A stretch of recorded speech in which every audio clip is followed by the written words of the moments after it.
And welcome back to another episode of the Chicago White Sox franchise. Things have not been going so well for the White Sox here through the first 2 months of the season. We've had to send back down our two top prospects that we started the year by calling up, Colson Montgomery and Kyle Teel, because neither of them had been performing well in their first month of Major League action in their careers. We also made a trade with the Dodgers to bring in Dustin May to hope that we could then turn around and flip him at the deadline, but so far in 4 starts he has a 7.01 ERA, and that, along with just poor team play in general, has us sitting at a 15-41 record right now, which is exactly on pace with the 2024 White Sox, the record-breaking loss White Sox. It's not where we want to be. It's at least not all bad, though. Matt Thaiss is still putting together a really nice season, and Austin Slater last episode really kicked it up a notch. And on top of that, we've actually had a pretty solid bullpen this year so far, so there are some positives if you're willing to seek them out. Before we do anything today, though, I am going to be making a move. James Karinchak has not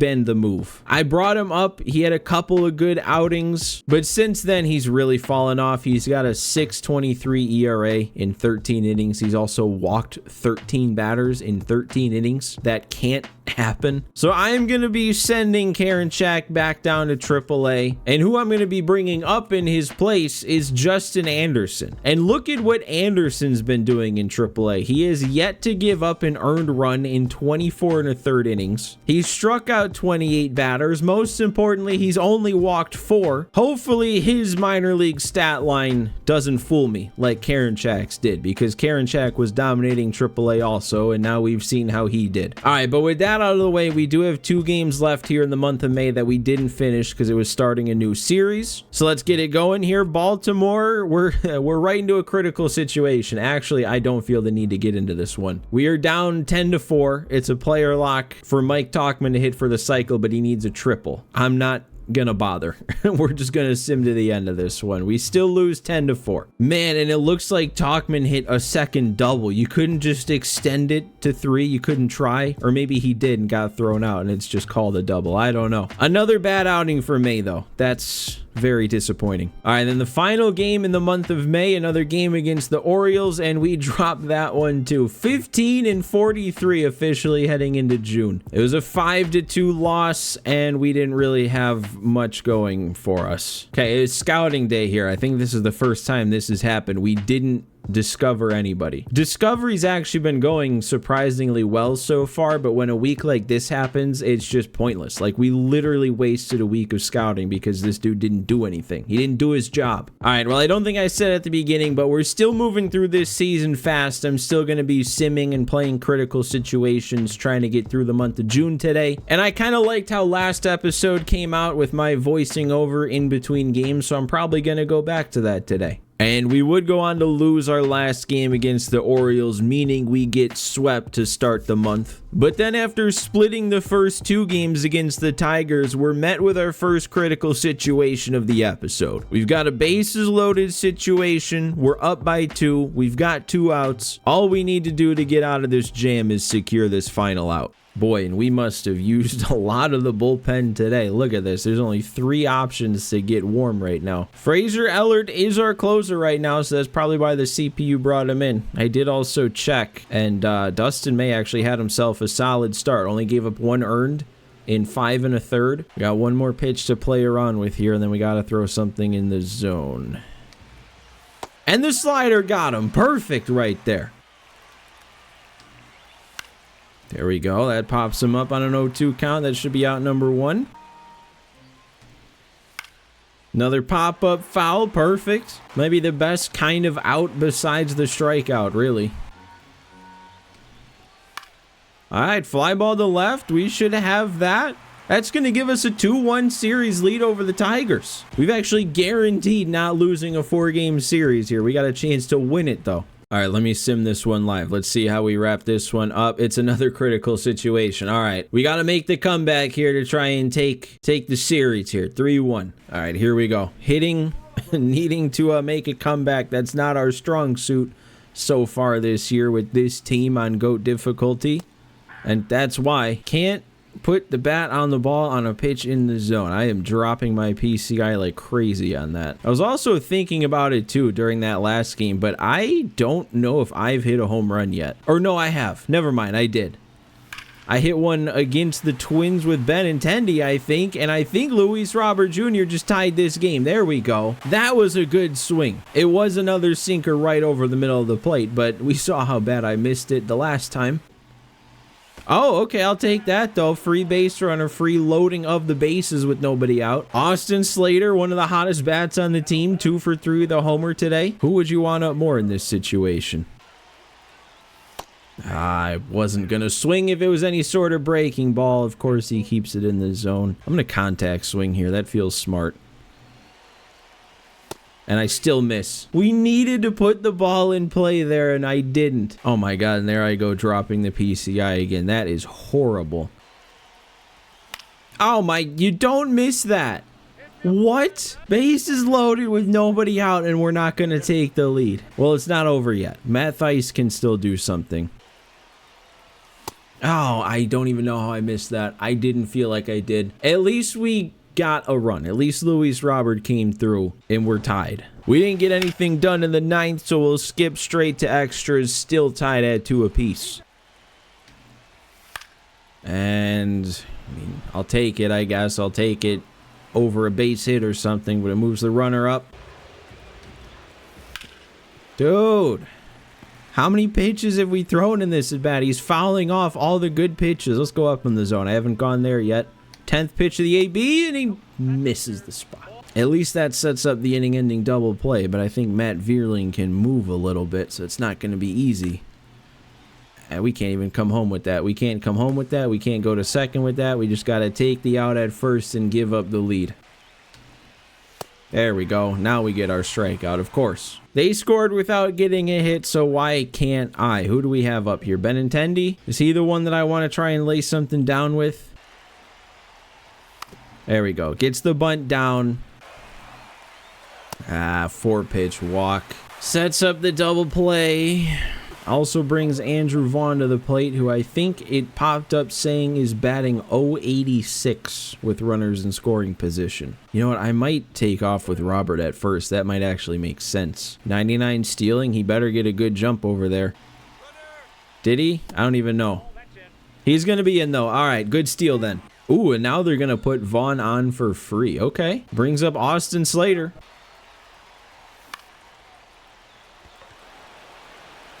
Nice. Nice job.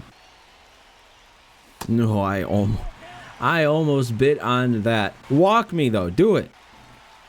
They did. Oh, wow. Okay. Bailed out. Bailed out like crazy right there. They intentionally walk Vaughn just to walk in the tying run. I'm going to go to the bench here. I'm going to go Sosa. We're going to try and win this right now. Lenine technically has a slightly lower clutch, but he's also got a lot more power.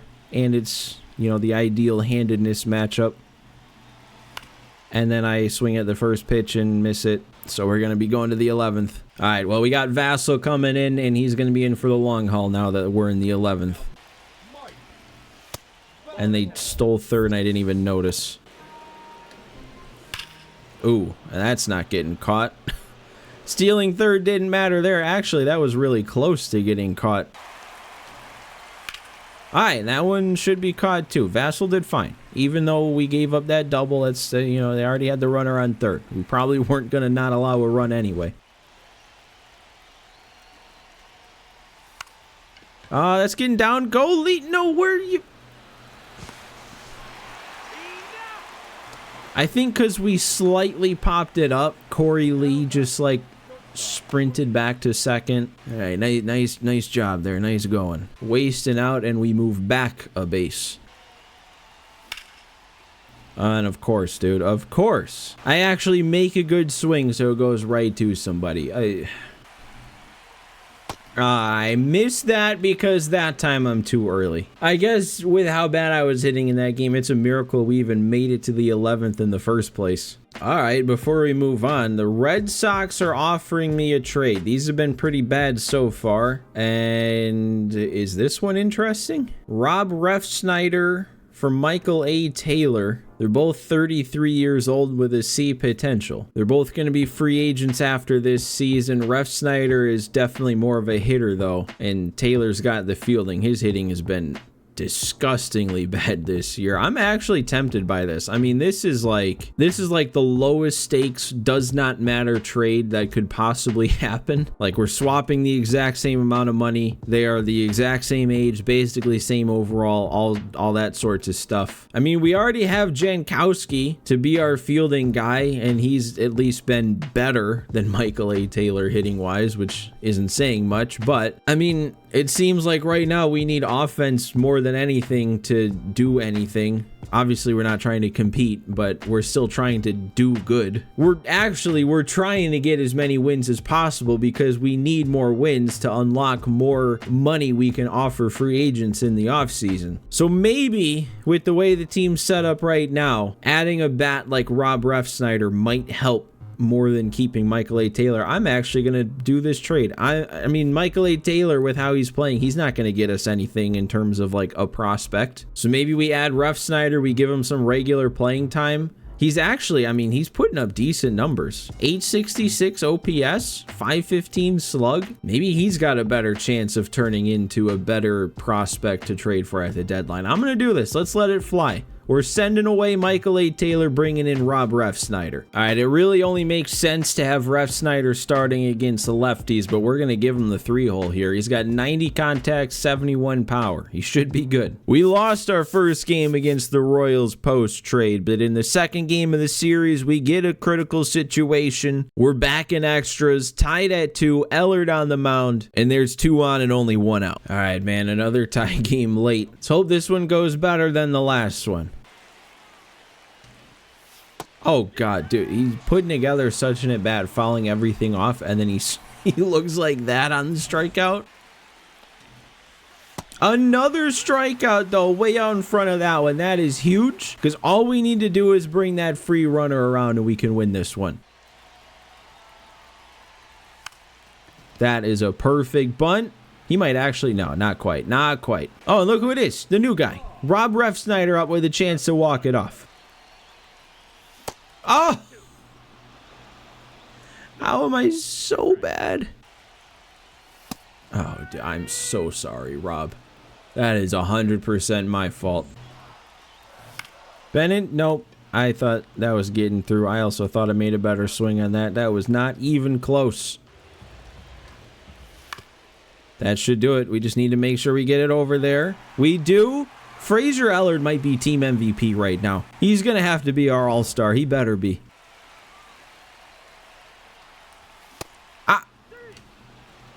What's it going to tell me? It's not going to tell me I was too late. It's going to tell me I was too...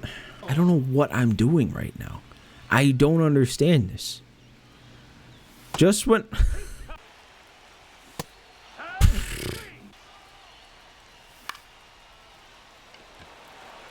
That's not dropping. Oh, I actually thought I hit it a lot weaker than that, and I thought it was gonna like drop in if anything. All right, we're going the Vassal plan again. Get old Vaseline in here. And immediately allow the runner to get up to third. Perfect. Ooh. Oh, and it's gonna... Tell me where that pitch ended up. Because that was a 12-6 curve below the zone. We're really bunting that. We're successfully laying that one down. And I just got blown away on 3 fastballs. I don't know what to do right now. I cannot figure out the hitting. All right, and our discovery guy now is only discovering 1 guy this week. I wonder if it has to do with the more time that passes. Like, since we're in week 10 of 14 now, since it's getting late, maybe there's not as many discoverable people. Buster Young. Sounds more like a felony. All right, well, after scouting, we took the final game of the series against the Royals because, of course, we did. But now on our rest day here, before we take a road trip through Texas, I think I want to make a move. Because Chase Mydroth just came back off the injured list. He'd been injured for pretty much the whole season. But he's been back now for about a week. He was putting up really good numbers before he got hurt. He's been putting up good numbers since. I think he has 5 games back. He has 6 hits and 5 walks in those 5 games. And it really is the offense above anything right now at the big league level that needs a bit of a spark. In order to call up Mydroth, though, it seems like we got to make some room on the 40-man, and I don't think we need Jacob Amaya to be on the 40-man anymore. Honestly, don't know. Like, is there really a need to DFA, or should I just hit remove from 40-man roster? I'm just going to hit remove from 40-man roster. I mean, I would assume a 62 overall is going to go unclaimed, so we can go ahead, put him on those waivers, and then that frees up the spot for Mydroth to get added to the 40-man, and then go ahead and get called up to the MLB. We do, of course, also have to send somebody down, and that somebody is going to be Corey Julks. I guess we can take a look first, but yeah. Since calling him up, he's only batting 163. The only thing we're really going to miss is his ability to play infield and outfield, but if he's not going to be contributing much doing both of those things, then we're not really going to miss him for now, so we can go ahead and send him back down. And now with Mydroth up, I mean, look at his attributes, dude. 80 plus contact both ways. The discipline's at 85, the clutch is at 83, the vision's at 75. Like, he can hit, and he can hit both sides. I want him starting all time. So we'll have him start over Lenine against righties. Then against lefties, I took a look beforehand. Benintendi's not hitting well against lefties. I'm just going to have Mydroth DH, because technically he's a worse fielder than Lenine Sosa right now. But that also leads to something else I want to try here, because looking at Chase Mydroth, like, if his hitting doesn't improve, that's totally fine. Like, I'm okay if this is just what he is hitting wise from here on out. I would like his fielding to get better though, especially with him only being a C potential. He might only have 7 overall points worth of progression left. So I'm gonna try adjusting the training. Instead of just leaving it on auto, which I leave everybody on auto, I'm gonna specifically leave his training on fielding drills so that fielding and reaction gets a boost. Because like I said, I don't really care if his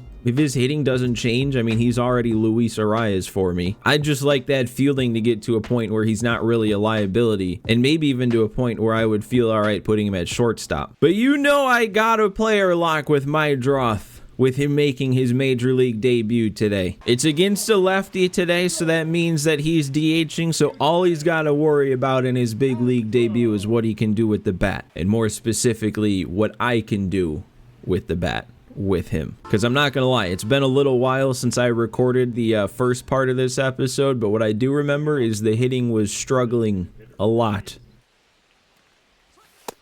All right, 3-0 count, nothing really even close. They're already scared of Mydroth. He hasn't even taken a hack yet. Ah, we can't get a 4-pitch walk though. Oh, and we 3-0 count, he throws a slider and then a circle change. Of course I'm not swinging. And then it seems about right with how things have been going lately. Oh, dude, I thought I got so much of that. Oh, it was so close. We don't really want to be hitting the ball in the air with Mydroth. He's not going to be a power threat. We want to slap the ball for singles with him. And I strike out again, dude. Yeah, this is bad. Go difficulty, man. It's bad. Now we're seeing Josh Hader. Framber Valdez and Josh Hader is who Chase Mydroth gets to deal with in his big league debut. Man, I actually timed that up. I was thinking I was going to swing early to be on the fastball. I actually timed up the slider with that strategy. So yeah, I'm way late on the fastball. Maybe I should actually like practice a bit on GOAT difficulty before I start recording some White Sox franchise. Look at this. We're what, 18 and 48? The majority of that simulating. We might be better off with me simulating though. All right, we do get one more at bat to try and avoid going 0 for 5. We have a 6-4 lead though. 2 on. Oh, I did something. Look at that. What a swing. That is actually a really good swing. It's going to drive in the run from second. A double for Chase Mydroth in his debut. And more importantly, it's a pretty important insurance run. I'm just glad I picked up his first hit, man, especially with how those first 4 ABs went. I didn't think I'd be making contact. And ground ball to second. That is going to do it. Frazier Ellard with the clean save. We pick up our second win in a row and a win in Chase Mydroth's debut with him getting an RBI double. I'll take that. You know, something else I wanted to do, and I got reminded with Ellard picking up the save in that last game, but I want to change his position officially to closer. I feel like he's earned it. He's been having such a good year, and then I feel like he got even better once we moved him to the closer role. And we still have no primary closers on this roster, so I think it's time. I think it's time we go in and make it official. Anoint Frazier Ellard as our closer for this season. Oh, and look, that actually did have an effect on his overall. I didn't think it would. He goes up from a 73 to a 75. None of his attributes changed from that. I guess it's just something with how overalls are weighted based on position. We ended up taking the series against the Astros 2-1. On the verge of getting swept though by the Rangers. We do get swept by the Rangers, but we get another CPU initiated trade offer coming in. All right, here we go. Yet another CPU initiated trade, and I accepted the last one, so let's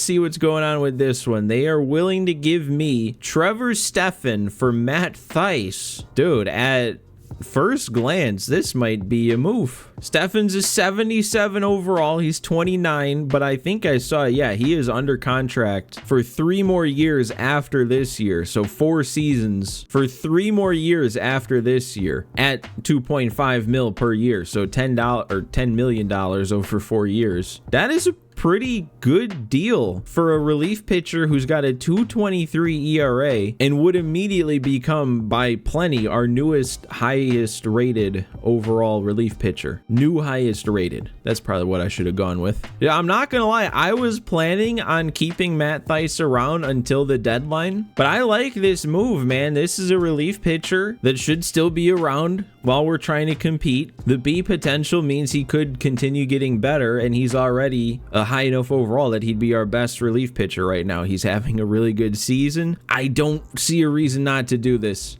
The only potential reason is it's a little bit sooner than I would have liked to call Matt Thaiss up, so I'm going to have to kind of scramble to figure out what to do. But man, I think this is a move we want to make. Let's go ahead and finalize it. 2 CPU initiated trades being accepted. I never would have thought that would happen. All right, and I think I'm gonna make this move to correspond with that trade because Penn Murphy has been probably our worst reliever so far this year, and he's gotten like the most work out of any of our relievers either. He's got a 5.16 ERA and 45 1/3. You know, he's only a 71 overall. He's 30. He's got a C potential. He doesn't really factor into our future plans too much, and we're really not getting anything for him, but at least we're not getting nothing. At least we're not like DFAing him. The Braves will give us this Nick Montgomery, a 19-year-old C potential catcher at a 53 overall. He probably won't turn into anything, but at least he has the chance to with how young he is. And with the way our roster's built right now, it would kind of help to have another catcher anyway now that we got rid of Matt Thaiss. And on top of everything, this frees up a 40-man spot. So we're going to go ahead, push this one through, and then I think I'm going to use that 40-man spot on getting Edgar Caro a try. I mean, I could just bring Teal back up, but kind of what I was hoping to do is wait maybe all the way until next year even, because obviously he didn't have the strongest start. We still kind of want to have him have the chance to, like, you know, win Rookie of the Year and the whole prospect promotion thing. He's also not doing like crazy good in AAA since we sent him back down. But Edgar Caro, on the other hand, I mean, he's a switch hitter with really good contact both ways, solid enough power, solid clutch. He's been putting up real good numbers in AAA this year, double-digit homers, basically a 300 average. I don't know why he's getting caught stealing 9 times, but yeah, 844 OPS, 2.3 wins above replacement for whatever that's worth in AAA. And this is probably what I was going to end up doing after we traded Thaiss anyway. This is just, you know, the timeline getting moved up by about a month. But let's do it. Let's add another one to the 40-man. Edgar Caro coming up with Mydroth to hopefully provide that spark.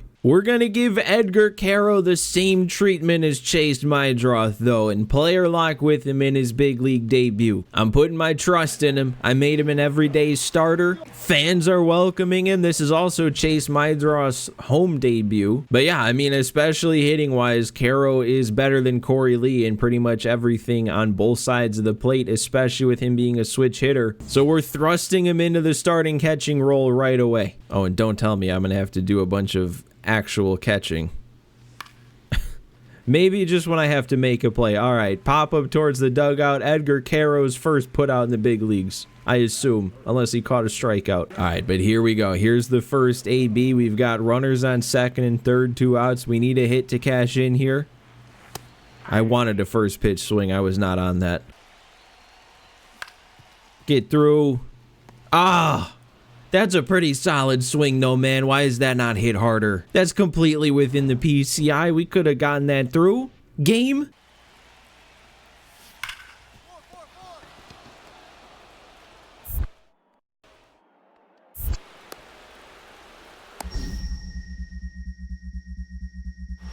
Well, look at this. First time I did that this year. All right, second at bat. We got... the bases loaded this time. We're getting Edgar Caro some chances here. And don't tell me that's staying in play. All right, third at bat, another chance with a runner in scoring position here. Just get a ball in the air and not popped up, and we should score a run here. And at least that ended up in the zone. I was late, I think. Maybe not. I don't even know, and it's not going to tell me. All right, this time we have nobody on. Maybe that's good. Maybe I can do something now with no pressure of trying to drive in a run. And nope, I'm just going to make another good timing swing that isn't hit hard. For some reason, though, that's like the worst PCI that I've made contact with, and that was the hardest off the bat. Make it make sense.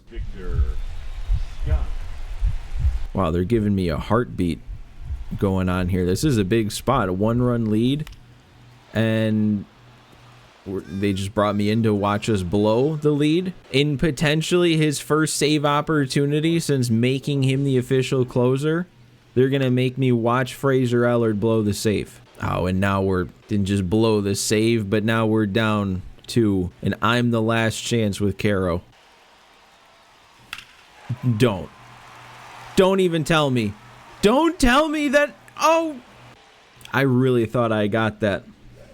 I really did. Turned on 102 right down the middle. PCI was great. There is nothing wrong with that swing. That is a brutal loss. And after that brutal loss, we had 2 more brutal losses to get ourselves swept for the second series in a row, and we lose the first game against the Jays. And then in simming the second game against the Jays, Chase Mydroth is already going to be headed to the injured list for a couple weeks. So that means to replace him, Corey Julks is on his way back up. We did pick up a win, though, in that second game against the Jays to snap our week-long losing streak. And then the final game gives us a critical situation, but it's just a player lock with Austin Slater to continue a hitting streak, and we're already down 6-2. All right, this is the first critical situation I've gotten since starting to record today. All it is to try and keep a hitting streak alive with Austin Slater, so let's see if we can get that done.